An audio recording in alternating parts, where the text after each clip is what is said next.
Gang rape आरोपी आजम खां encounter में ढेर, फिर बरसी नेहा सिंह राठौर।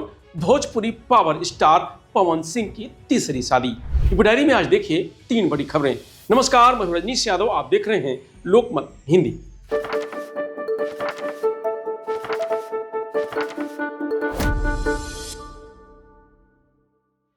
भोजपुरी स्टार पवन सिंह आज 40 साल के हो गए हैं। इस बीच उनके बर्थडे पार्टी का एक वीडियो सोशल मीडिया पर वायरल हो रहा है, जिसमें पवन सिंह के बगल में सिंदूर लगाए एक महिला खड़ी है। यूजर्स का कहना है कि पवन सिंह ने तीसरी शादी कर ली है।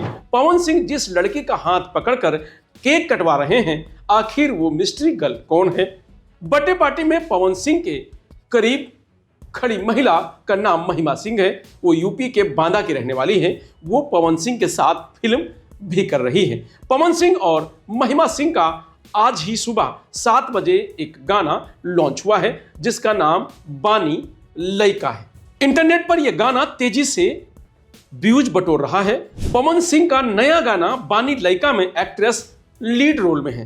भोजपुरी के पावर स्टार कहे जाने वाले पवन सिंह और महिमा सिंह की तस्वीर पहले भी वायरल हुई थी। बताया जाता है कि दोनों एक अनटाइटल फिल्म में दिखाई देंगी। फिल्म की शूटिंग हाल ही में शुरू हुई थी। पवन और महिमा को फिल्म के मुहूर्त के वक्त भी एक दूसरे के साथ पोज देते हुए देखा गया था।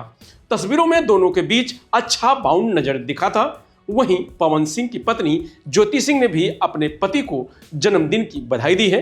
उन्होंने सोशल मीडिया पर पवन सिंह का बर्थडे मनाते हुए एक वीडियो पोस्ट किया है। इसके साथ ही उन्होंने कैप्शन लिखा है कि हैप्पी बर्थडे, भगवान आपकी सारी इच्छा पूरी करे। पवन सिंह और ज्योति सिंह का विवाद बिहार चुनाव के बीच छाया हुआ था। अब उनका अपने पति के लिए यह पोस्ट चर्चाओं का विषय बना हुआ है।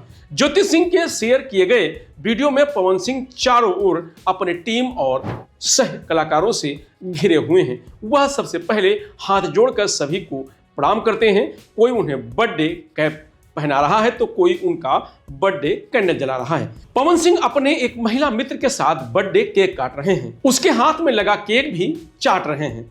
पीछे सभी लोग हैप्पी बर्थडे और हर हर महादेव कह रहे हैं। भोजपुरी स्टार पवन सिंह की पर्सनल लाइफ काफी सुर्खियों में रही। उनकी पहली पत्नी नीलम सिंह ने साल 2015 में आत्महत्या कर ली थी। इसके बाद भोजपुरी इंडस्ट्री में साथ काम करने के दौरान पवन सिंह और अक्षरा सिंह में नजदीकियां बढ़ी थी। उनका रिश्ता भी कई सालों तक चला, फिर उनका ब्रेकअप हो गया। पवन सिंह ने साल 2018 में ज्योति सिंह के साथ अचानक शादी करने का फैसला लिया था। अब ज्योति सिंह से भी विवाद चल रहा है। फिलहाल तीसरी शादी की कोई ठोस जानकारी नहीं। तो वहीं नेहा सिंह राठौर ने एक वीडियो पोस्ट किया है। इसमें पुलिस के नोटिस कोतवाली में बुलाने की वजह और कोतवाली के अनुभव बताए हैं और सरकार को कटघरे में खड़ा किया है। उन्होंने कहा कि जिंदगी में पहली बार किसी पुलिस कोतवाली में गई। मुझे नोटिस भेजकर थाने बुलाना औकात दिलाना जैसा है। अगर सवाल पूछना गलत है तो फांसी दे दी जाए ताकि लोग ऐसा करने से डरें। कल मैं जिंदगी में पहली बार कोतवाली गई। पहली बार पुलिस कोतवाली को अंदर से देखा। बहुत अजीब लगा। मैं घूमने नहीं गई थी, मुझे तो पुलिस ने नोटिस भेजकर बुलाया था। क्या आप जानते हैं मुझे क्यों बुलाया गया था? मैंने कोई चोरी नहीं की थी, किसी को गाली नहीं दी थी, मैंने इलेक्टोरल बॉन्ड भी नहीं खरीदा था और नहीं बीफ कंपनियों से चंदा लिया था। मैंने तो वोट भी नहीं चुराया था, लेकिन फिर भी मेरे खिलाफ FIR दर्ज की गई और पूछताछ के लिए मुझे नोटिस भेजा गया। जानते हैं मेरा अपराध क्या था? मेरा अपराध ये था कि मैंने इस देश के प्रधानमंत्री से 4 सवाल पूछ लिए थे। मैंने इस आजाद लोकतांत्रिक देश के एक आजाद नागरिक की हैसियत से इस देश के प्रधानमंत्री की आलोचना कर दी थी। बस ये बात सरकार से बर्दाश्त नहीं हुई। होती भी कैसे? एक किसान परिवार की मामूली लड़की की इतनी हिम्मत कि वो प्रधानमंत्री से सवाल पूछ ले। औकात क्या है इसकी? तो बस भाई, मुझे मेरी औकात याद दिलाने के लिए नोटिस भेजकर थाने बुला लिया गया और मैं गई भी। क्या करती? कानून के हाथ बहुत लंबे होते हैं। बस वो अंकिता भंडारी के असली गुनहगारों तक नहीं पहुंचते और स्पेशल सर्विस मांगने वाले भाजपा के VIP भी उससे बच जाते हैं। कानून के ये लंबे हाथ इंदौर में गंदे पानी से हुई मौतों के जिम्मेदारों तक भी नहीं पहुंचते। पेपर लीक कराने वाले, टूटी सड़कें बनाने वाले, अल्पसंख्यकों के खिलाफ नफरत भड़काने वाले, नकली दवाओं का कारोबार करने वाले, खाने की मिलावटी चीजें बनाकर देश भर में कैंसर फैलाने वाले, रेल दुर्घटनाओं के जिम्मेदार, टूटते पुलों के ठेकेदार, जंगल उजाड़ने वाले, पहाड़ काटने वाले और हवा को जहर बनाने वाले नेता, अधिकारी और कारोबारी कानून के हाथों से बच जाते हैं। लेकिन नेहा सिंह राठौर कानून के मजबूत और लंबे हाथों से नहीं बच सकती, क्योंकि वो प्रधानमंत्री से उनकी जिम्मेदारी पर सवाल पूछ लेती है। नेहा राठौर को बचना भी नहीं चाहिए। उसे ऐसी सजा दी जानी चाहिए कि देश और जमाना देखे। उसे उसके मुंह में जबान होने की भरपूर सजा मिलनी चाहिए। जिन बेटियों की दुश्मन पूरी भाजपा है, नेहा पर उनके लिए आवाज उठाने की सजा भी मुकर्रर की जानी चाहिए। बेरोजगारी के मुद्दे पर बोलना भी क्या छोटा गुनाह है? महंगाई पर गीत गाना क्या वित्त मंत्रालय से बगावत नहीं है? मजदूरों के हक की बात करना क्या लेबर डिपार्टमेंट के काम में हस्तक्षेप नहीं है? और फिर जब सरकार ने देश के कल्याण के लिए अलग अलग विभाग और मंत्री बना रखे हैं, तो मैं क्यों इन मंत्रालयों के मुद्दों पर बोल रही हूँ? एक मुकदमा तो सरकारी काम में बाधा का भी बनता है।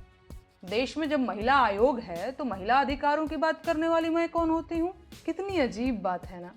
जिस सरकार को देश की गरीबी, बेरोजगारी, महंगाई और भ्रष्टाचार से लड़ना था, वो सरकार मुझसे लड़ रही है। खैर, अब सरकार को जल्द से जल्द देश हित में कानून बनाकर आलोचना को देशद्रोह और आलोचकों को देशद्रोही घोषित कर देना चाहिए। मैं सरकार के कामों और देश के विकास की राह में एक बड़ी बाधा हूं। सरकार को देश हित में बिना देरी किए मुझे फांसी दे देनी चाहिए। दरअसल पहलगाम आतंकी हमले के बाद सोशल मीडिया पर उन्होंने कहा था कि चौकीदरवा कायरबा। इसके बाद वाराणसी और लखनऊ में उनके खिलाफ एफआईआर दर्ज हुई थी। करीब 15 दिन पहले हजरतगंज कोतवाली पुलिस ने उनको बयान देने के लिए नोटिस भेजा था। उस वक्त नेहा ने तबीयत का हवाला दिया था। तो वहीं यूपी के सुल्तानपुर में 1 लाख का इनामी बदमाश आजम खां उर्फ तालिब इनकाउंटर में ढेर हो गया है। पुलिस को इनपुट मिला था कि आजम किसी वारदात की फिराक में था। इसके बाद पुलिस ने लंबुआ के दियारा पुल पर घेराबंदी की। बाइक से आते दिखने पर पुलिस ने उसे रोकने की कोशिश की, लेकिन आजम ने पुलिस टीम पर फायरिंग कर दी। जवाबी कार्रवाई में पुलिस की गोली उसे लग गई, जिससे वह जमीन पर गिर पड़ा। पुलिस उसे इलाज के लिए अस्पताल ले जा रही थी, लेकिन रास्ते में ही उसकी मौत हो गई।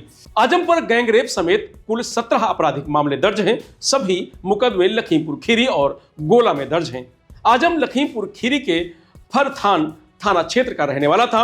लंबे समय से फरार चल रहा था। यूपी में 100 दिन में 15वां बदमाश एनकाउंटर में ढेर हुआ है। इस हिसाब से यूपी पुलिस औसतन हर हफ्ते 1 एनकाउंटर कर रही है। इस पर 1 लाख रुपए का इनाम भी घोषित था। पूरे मामले में पुलिस अग्रिम विधिक कार्रवाई कर रही है। बता दें कि फरथान थाना क्षेत्र में रहने वाली छात्रा 15 दिसंबर को अपनी सहेली के साथ सुबह कोचिंग जा रही थी।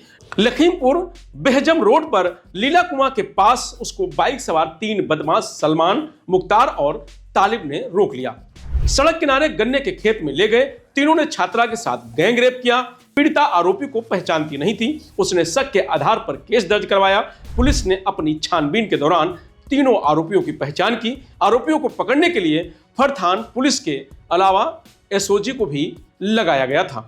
20 दिसंबर की देर रात पुलिस को घटना में शामिल 2 आरोपियों सलमान और मुख्तार की लोकेशन अमन लला गांव के पास नहर पटरी पर मिली थी। पुलिस ने घेराबंदी की थी। आरोपियों ने फायरिंग कर दी। जवाब में पुलिस ने भी गोलियां चलाई। आरोपी घायल हो गए। पुलिस ने दोनों को गिरफ्तार कर लिया था।